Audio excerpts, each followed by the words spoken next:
sur Africa Coup Télévision, toujours au cœur de l'actualité. Toye ko informer Bino que le ministère de l'enseignement primaire, secondaire et technique, EPST en sigle, et Kambami par le professeur Tony Mwaba Kazadi, va organiser du 30 août au 1er septembre 2022, na siège à INPSS, la table ronde des écoles privées agréées, sous le thème Engagement pour une école privée de qualité. Naba assise Jango, Bakosa la réflexion. Bakosa la paix échange pour l'amélioration et la qualité de l'éducation. Et l'ongo na ba inspecteur na ba agent ya EPST pe ba promoteur ya ba école Tolanda. Prenons le plus bel élan dans la paix en peuplade. Par le labeur, nous bâtirons un pays plus beau qu'avant dans la paix. Saluez l'emblème d'or de votre souveraineté.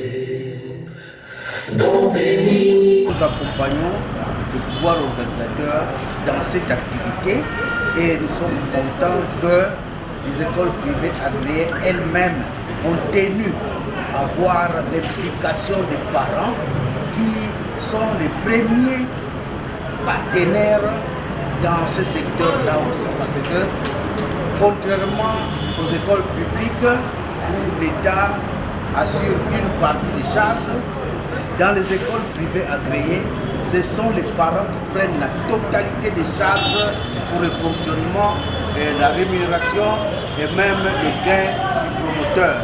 Et donc, il est important que toutes les antivaleurs relevées puissent être mises de côté. Et alors, il faudra bien que les organes mis en place par le pouvoir organisateur soient strictement respectés, notamment le fonctionnement des comités de parents et le fonctionnement des conseils de gestion. Du mois d'août 2022, d'accueillir dans ces beaux cadres les acteurs éducatifs évoluant dans le régime de gestion des écoles privées agréées de notre système éducatif.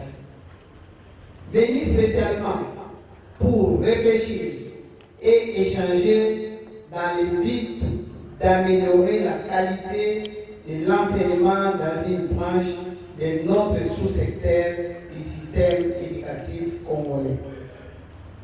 Excellences, Monsieur le Ministre, distingués invités,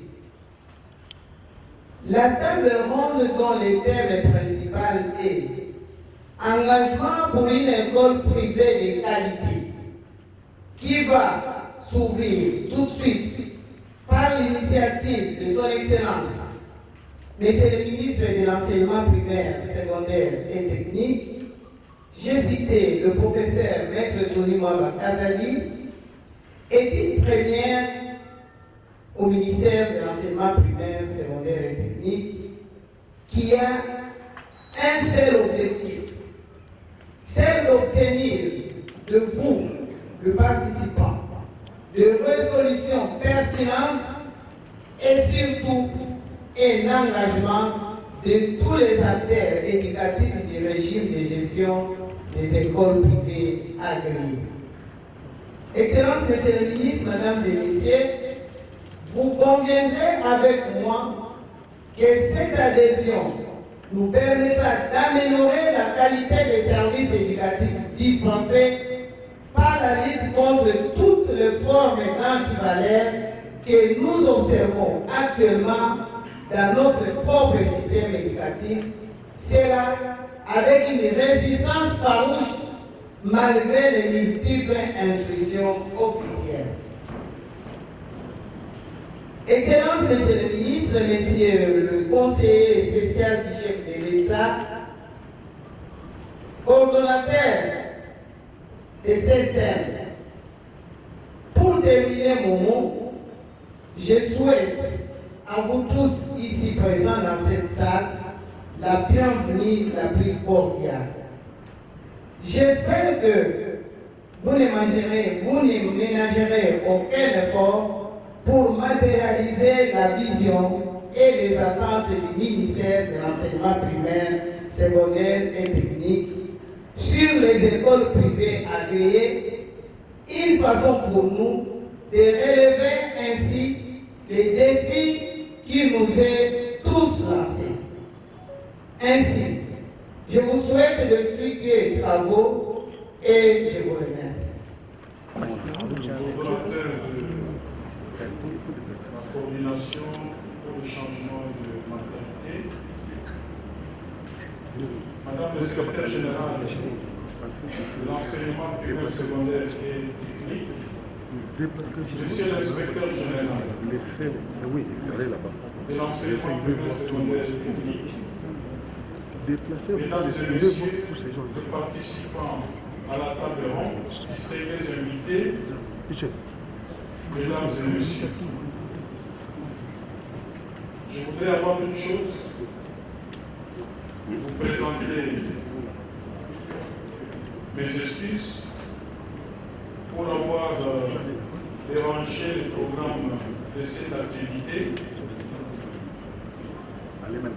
qui était initialement programmé pour démarrer à 10 heures.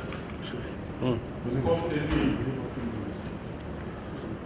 d'une contrainte académique que j'avais également ce matin, moi-même étant enseignant, j'ai été obligé d'assumer personnellement ma charge. Je tenais à m'acquitter de ce devoir-là, avec conséquence qu'il y a eu des décalages du temps par rapport au démarrage ici. Veuillez donc trouver chacun dans son cœur l'énergie nécessaire pour m'excuser et démarrer. Madame la secrétaire générale, soyez également remerciée pour votre mot de bienvenue. Monsieur le coordonnateur et conseiller spécial du chef de l'État, je vous remercie également pour votre sermon thématique et expositoire.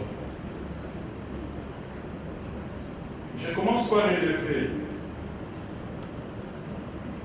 que le 20 juin 2022, nous étions dans cette même salle où j'avais pris les premiers contacts avec les associations de promoteurs des écoles privées. Dans nos itinérances en province, je crois que je vais retrouver dans les Hauts-Katanga, à l'occasion des audiences que j'accordais aux différents visiteurs, notamment les syndicats des enseignants du secteur privé, j'ai été inspiré de pouvoir initier cette table ronde des premières fois. C'est donc une seconde occasion, après la première, qui a eu lieu dans la même salle, qui confirme et exprime davantage notre détermination, au-delà de valoriser et de promouvoir les partenaires privés qui occupent une place importante dans notre système éducatif, mais aussi et surtout de contribuer à la régulation et à l'encadrement des prestataires privés que vous êtes, de manière à rendre plus qualitative l'offre de l'éducation en conformité avec la Constitution de la République et les lois de la République. Votre rôle, les statistiques, les apports sont connus. Mais c'est ici le lieu, dans cette table ronde, d'amener l'école privée à être une école de qualité. Une école dirigée et conduite par celui ou ceux qui sont avant tout animés par l'esprit pédagogique, par le patriotisme, le goût d'aider les pays à avancer. Nous reconnaissons que l'école privée a eu à combler, malgré ses forces comme ses faiblesses, les insuffisances du pouvoir organisateur de l'enseignement dans des périodes complexes et sombres de notre histoire. par les privés, tant soit peu, la couverture scolaire est assurée dans de nouvelles agglomérations avec la démographie galopante et l'extension exponentielle de nos cités et villes. Des endroits où le public était peut-être absent, les privés étaient et là pour assurer la couverture scolaire et nous vous en sommes reconnaissants. Cependant,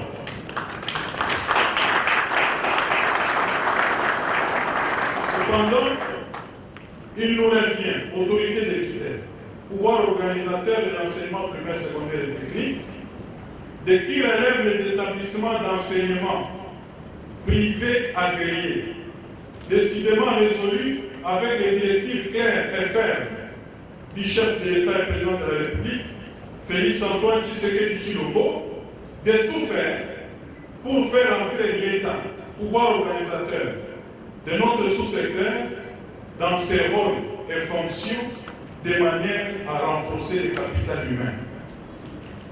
Les établissements privés agréés sont des établissements scolaires et à ce titre, ils assurent à nos enfants les droits à l'éducation, les droits à l'instruction et les droits à la scolarité. Face à tous ces éléments, posons-nous la question, est-ce que les partenaires du secteur privé aidez-vous l'État à atteindre effectivement et efficacement ses buts? Dans les rares cas d'exception, sont les écoles qui se démarquent. Pour cela, cette table ronde veut vous engager dans la démarche du redressement et de la lutte contre les antivaleurs, afin que les établissements privés participent à l'atteinte des objectifs stratégiques de la stratégie sectorielle de l'éducation et de la formation 2016-2025. Bien que vous êtes des privés, mais vous vous êtes lancés dans un domaine d'intérêt public.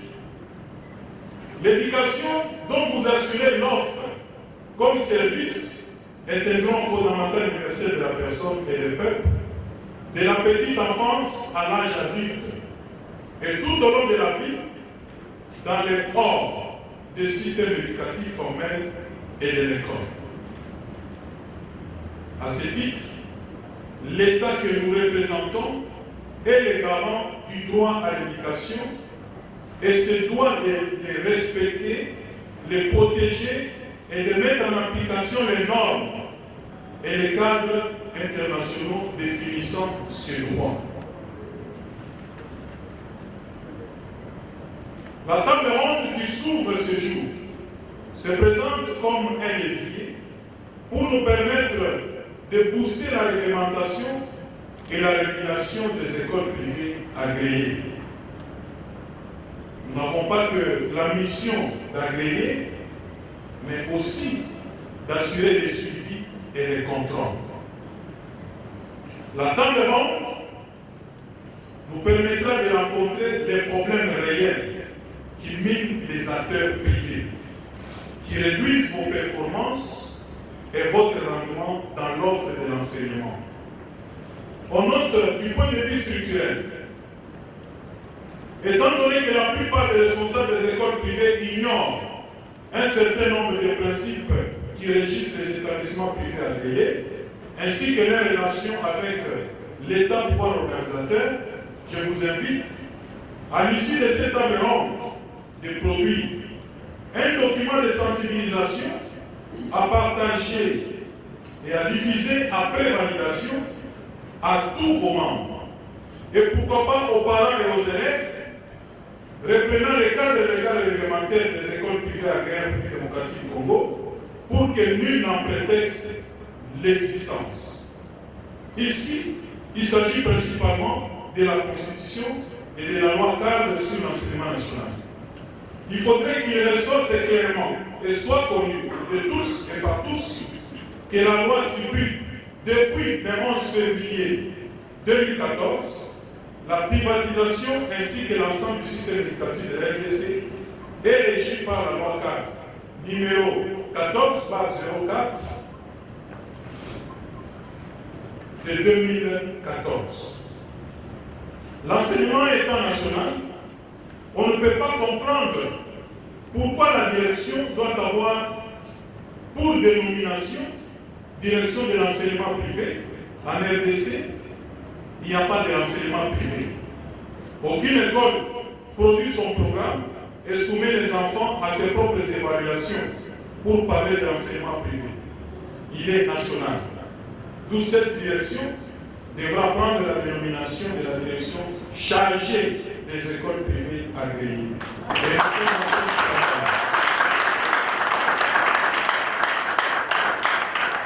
Du cadre du dialogue permanent, cette table ronde devra proposer d'autres idées dans la mise en place par arrêté ministériel d'un cadre de dialogue, de suivi et d'assistance qui sera appelé l'Observatoire des écoles privées agréées. Il doit être composé des organes du ministère, dont l'inspection, le secrétariat général, la SONEPA, les promoteurs des écoles privées, des syndicats des enseignants des écoles privées, de la société civile, des associations de parents et des autres intervenants.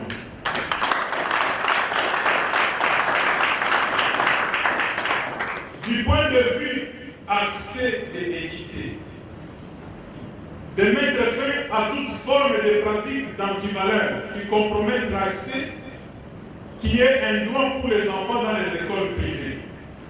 La vente des chaises, la vente des uniformes scolaires, des tables, des frais de confirmation d'inscription, frais d'inscription, vente des uniformes, achat des trucs de construction, etc. C'est pourquoi, à l'issue de table ronde, chacun devra prendre en âme et conscience un engagement dans la lutte contre les antivaleurs. Du point de vue qualité, les normes de viabilité dans la plupart des écoles privées sont décriées. J'instruis l'inspection générale de procéder dès la rentrée scolaire prochaine à un contrôle généralisé des normes de construction et de viabilité de toutes les écoles privées agréées en vue de voir dans quelle mesure trouver des mesures qui s'imposent et ou de formuler des recommandations échéancières en vue de permettre à chacun de se mettre en ordre. À ce sujet, une commission devra travailler sur ce. Le niveau des enseignants et des élèves fait débat au niveau des écoles privées agréées. La baisse constamment provoquée par la chasse des élèves, non-épuisement des matières, sous et ou sans qualification des enseignants, impacte sur le niveau des enfants qui, au finish, ne savent développer leur personnalité, d'élever leur niveau de formation initiale et continue, et puis de s'insérer dans la vie sociale et professionnelle et d'exercer leur citoyenneté. Et c'est le pays qui a des problèmes. C'est pourquoi la table ronde devra déjà donner des pistes de solutions et d'orientation en vue d'une opération réussie de contrôle et suivi pédagogique des enseignants du secteur privé. Il faudra donc une commission pour s'occuper de cette question. Les manuels, les ouvrages, les matériels didactiques, comment les établissements privés s'organisent-ils? Est-ce qu'ils bénéficient ou pas des activités de distribution dans le cadre du projet paquet? Cette table ronde devra se pencher sur la question des ouvrages, manuels scolaires et matériels didactiques. La pertinence des enseignements. De plus en plus, malgré très souvent des frais scolaires exorbitants, dans les écoles privées, il s'organise de moins en moins des sorties pédagogiques dans le cadre des cours d'observation, des conférences, des journées portes ouvertes, des activités parascolaires simples telles que les génies en herbe, concours d'éloquence, concours d'édité, concours de phonétique et de diction, concours d'arithmétique, de poésie, le théâtre et le cinéma constructif. Tout se résume dans la danse et la musique, qui certes n'est pas totalement mauvais, mais très souvent conduit à la dépravation des mœurs.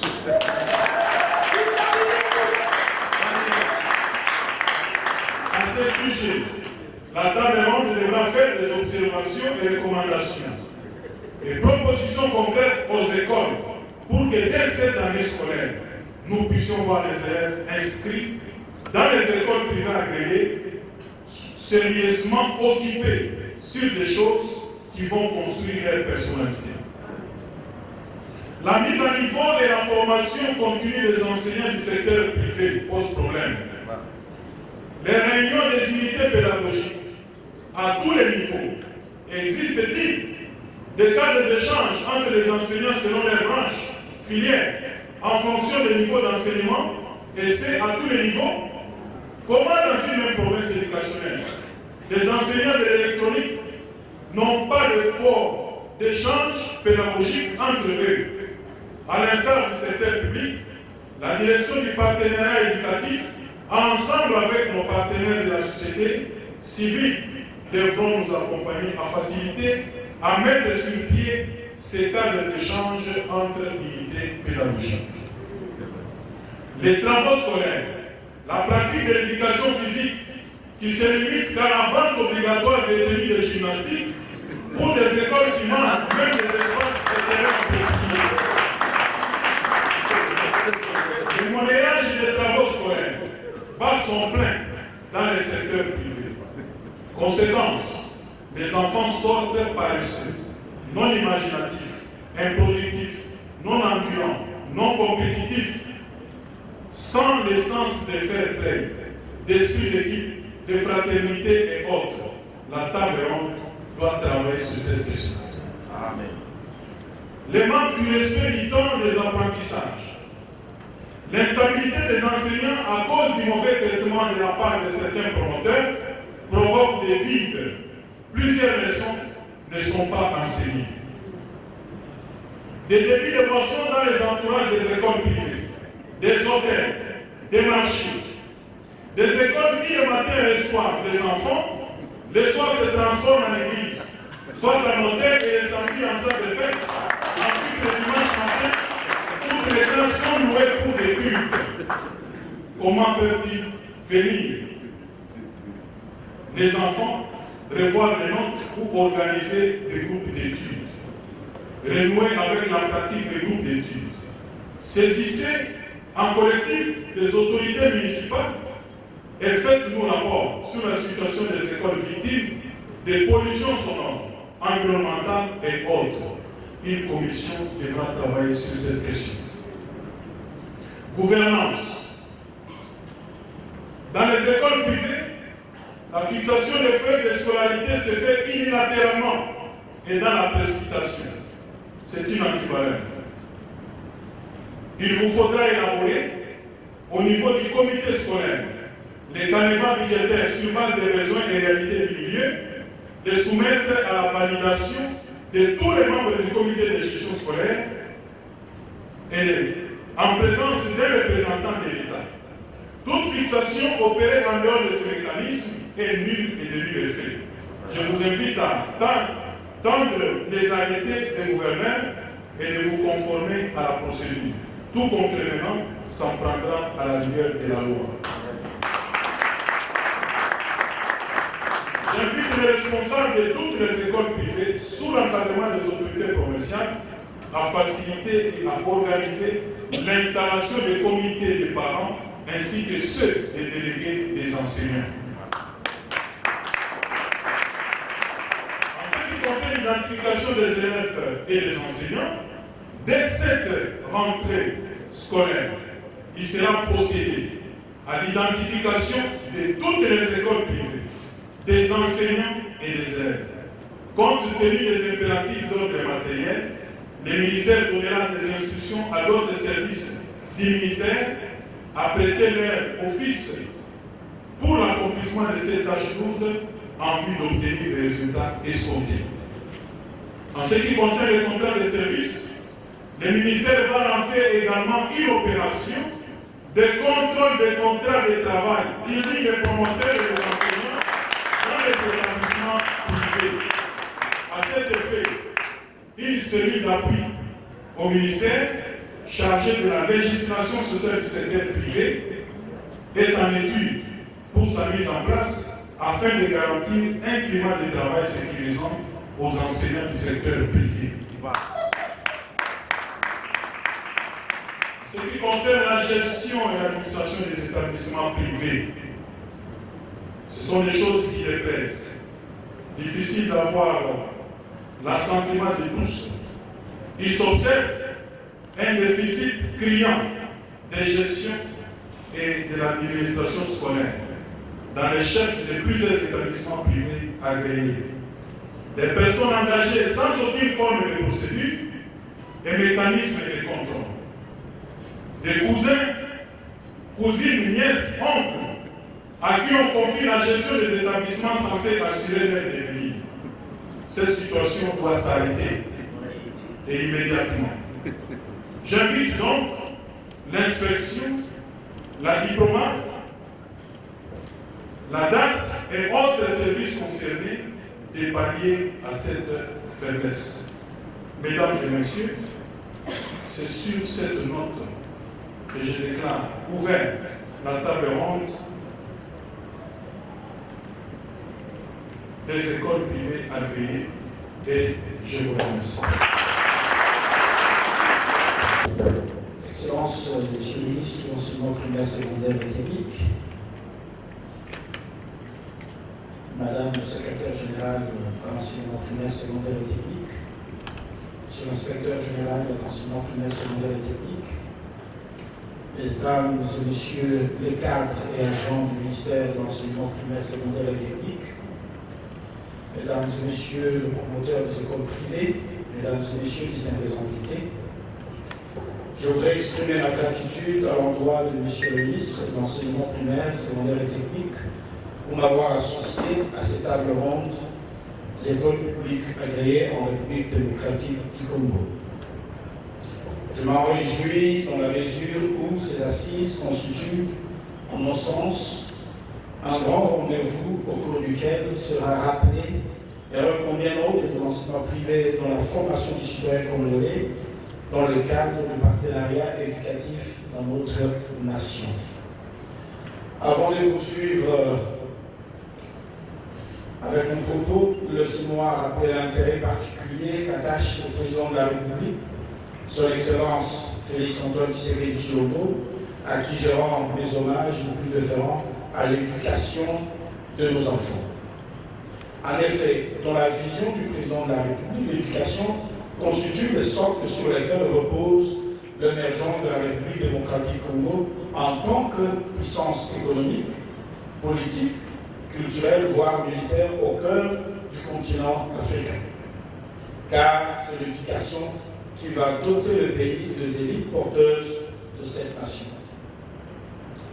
C'est la raison pour laquelle, depuis son avènement à la magistrature suprême, le président de la République s'emploie à faire de l'éducation la clé du changement et le principal ascenseur social. En témoigne le programme de la gratuité de l'enseignement primaire public, sacré dans la Constitution, est resté lettre morte depuis 2006, que le chef de l'État a eu la volonté politique de mettre en œuvre en septembre 2019, afin de donner la chance à tout enfant congolais d'accéder à l'éducation nationale. De la sorte, la République démocratique du Congo s'aménage une large pépinière d'où sortiront de ressources humaines valeureuses capables de tenir entre leurs mains le destin de leur nation. C'est vers la matérialisation de cette vision que le président de la République a engagé le gouvernement dans les sous-secteurs de l'enseignement primaire, secondaire et technique afin de mobiliser toutes les ressources nécessaires y afférentes. Mesdames et messieurs, comme vous le savez, et cela se passe ainsi dans tout le pays du monde, le secteur public ne saurait se suffire à lui seul pour assurer la formation de nos enfants à tout le niveau du système éducatif. Il fait toujours appel au secteur privé que vous représentez pour offrir l'éducation à la hauteur de sa demande sociale.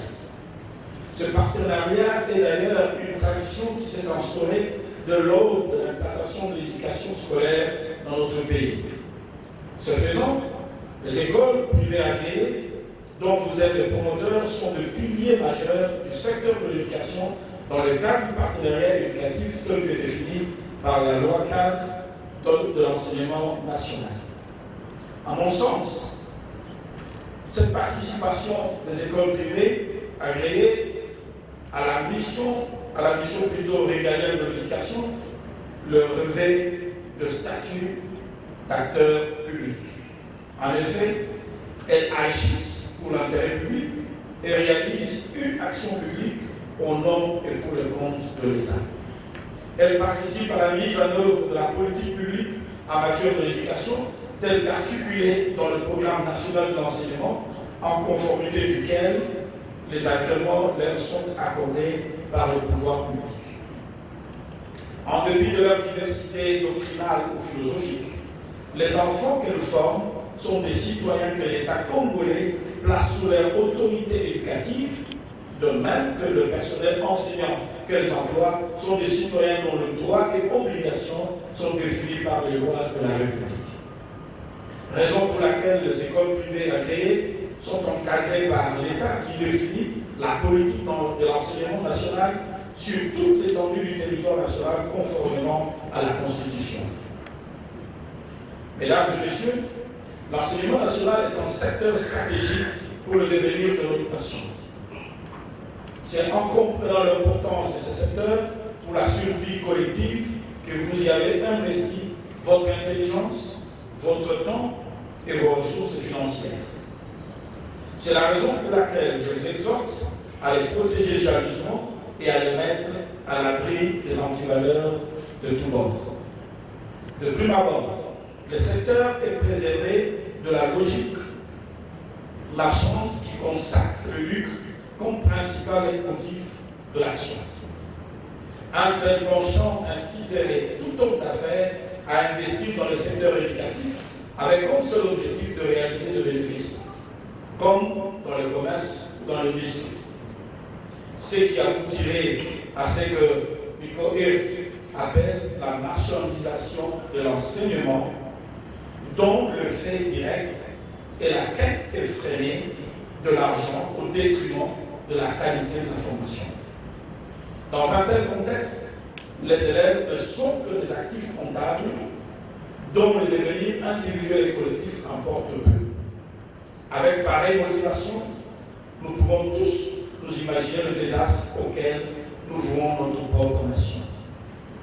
Mesdames et messieurs, le secteur de l'éducation auquel vous consacrez, je viens de le dire, votre intelligence, votre temps et vos ressources, et à préserver également des antivaleurs qui gangrènent notre société et qui sont à la base de la déchéance morale tant décriée par tous, mais auquel personne ne veut renoncer le premier. Cet enjeu est tellement sérieux qu'au sein des écoles dont vous êtes les promoteurs, il n'y a pas des places pour le mercantilisme, le népotisme, par le recrutement des enseignants non qualifiés sur base des critères objectifs de familiarité, l'attribution des notes fantaisistes aux élèves mieux payants ou en échange avec l'argent et goût, faveurs sexuelles, la violence basée sur le genre, les harcèlements sexuels, les licenciements abusifs, des enseignements, etc. Toutes ces pratiques et bien d'autres avilissent leurs acteurs et jettent un discrédit sur nos établissements scolaires, ternissent l'image de notre système éducatif et affectent toute notre société. Vous êtes appelés à mener un combat sans merci contre le fléau afin que vous soyez de véritables modèles pour les enfants que la République vous a chargé d'éduquer. Mesdames et messieurs, je vous exhorte à considérer que les élèves que vous formez à l'échelon maternelle, primaire comme secondaire sont des fils et filles de notre nation appelés à concrétiser un engagement pris par le père de notre indépendance contenu dans notre hymne national, celui d'assurer la grandeur de notre cher et beau pays. Ils ne pourront y parvenir que s'ils bénéficient d'une formation de qualité dans les écoles dont vous êtes le promoteur. C'est pourquoi il est impérieux pour vous, promoteurs des écoles privées agréées, d'avoir constamment à l'esprit de ce devoir patriotique et contribuer par l'éducation de base à la formation des élites porteuses des idéaux et des compétences indispensables pour le développement harmonieux et durable de notre nation. Créer une école pour réorganiser l'enseignement de base, c'est prendre le pari républicain d'assurer aux filles et fils de la République démocratique du Congo l'éducation de base de qualité, c'est-à-dire l'acquisition de valeurs et compétences essentielles à la vie et à la fois individuelle et collective. L'école est le moule où vous préparez l'enfant à devenir utile à lui-même en s'insérant dans la société pour en devenir un acteur transformationnel. Mesdames et messieurs, je rappelle à la conscience dans chacun au sujet de la mission que l'État vous a confiée. Vous devez vous considérer comme des soldats au front. En effet, alors que ces derniers se battent contre l'adversaire qui cherche à envahir notre territoire, vous, promoteurs des écoles privées agréées, vous vous battez contre l'invasion de l'ignorance des antivaleurs qui, si elles triomphent, obscurcira notre destin commun. C'est la promotion de valeurs, l'exemplarité dans la gestion de l'école, la qualification et la valorisation du personnel enseignant, ainsi que la qualité de l'enseignement à dispenser dans les écoles privées agréées à l'échelon maternel, primaire et secondaire, que le promoteur des écoles privées concourt à un idéal citoyen et républicain de doter la République de citoyens modèles œuvrant à la paix, la justice, la prospérité collective et veillant plutôt à l'intérêt général. Mesdames et messieurs, je voudrais vous rassurer que vous n'êtes pas seuls dans cette lutte contre l'ignorance et les antivaleurs. Vous avez le soutien du président de la République à travers la coordination pour le changement de mentalité, CSMC, dont j'ai ainsi l'honneur d'assurer la direction. Vous pouvez compter sur l'accompagnement de la CSM à travers des formations et des campagnes de sensibilisation qu'elle est disposée à organiser en votre faveur, en partenariat avec le ministère de l'Enseignement primaire, secondaire et technique, pour promouvoir au sein de nos établissements les valeurs morales, éthiques et républicaines. C'est dans cette collaboration qu'ensemble nous allons doter la République démocratique du Congo des citoyens capables d'assumer son destin. Mesdames et messieurs, votre prise de conscience de ces défis exaltants sera le point de départ dans le Nouveau Congo, où seront consolidés les efforts actuels de M. le ministre de l'Enseignement primaire, secondaire et technique pour la matérialisation de la vision du chef de l'État dans ce sous-secteur où chaque jour la gravité de l'enseignement prend corps pour que ce devoir profite à nos filles et fils sans distinction de rang social et éviter ainsi au Congo toute génération sacrifiée tout en maximisant ses chances de compter sur tous ces filles et fils pour son épanouissement et la réalisation de sa vocation de grandeur.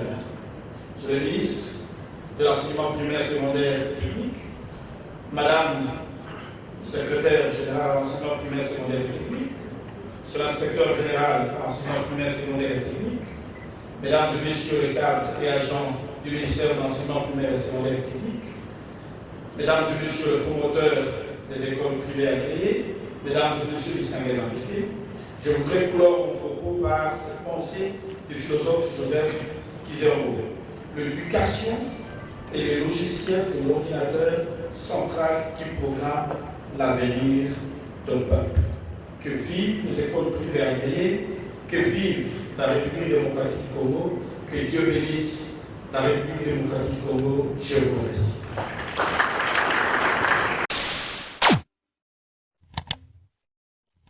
Africa cool, et abena cool, Africa cool, abena cool, le quoi cool matopi, cool. Et ça chaîne est bien, et puis vous êtes très rapide, et ça très rapide, et ça chaîne mon bakosa bino confiance. En tout cas, nazo senga na bato oyo nanu ba souscrire te bazwa. Donc, eza vraiment neti oyo balobaka ke buka lelo, lamba lelo, lia lelo. Vous voulez le Congo? Pour que le Congo devienne cool, pour suivre les cool analyses, alors revenez et abonnez-vous massivement. Bobozana Moana. Massivement. Africa Cool, c'est la destination de prédilection pour une communication optimale. Longo Dianabino Mama. Africa Cool Télévision est une chaîne qui est en train de réunir toutes les tendances. Donc les chrétiens s'y retrouvent, les païens s'y retrouvent, les politiciens s'y retrouvent, les femmes ménagères s'y retrouvent. Donc Eza Eloro na biso to sepela ranango, yango chaque fois son aye na Kinshasa, il faut namona Africa Cool. Yo moni ba chaîne Oeza impartial. Le rôle à Babino, vous méritez le soutien de la population ainsi que des institutions compétentes.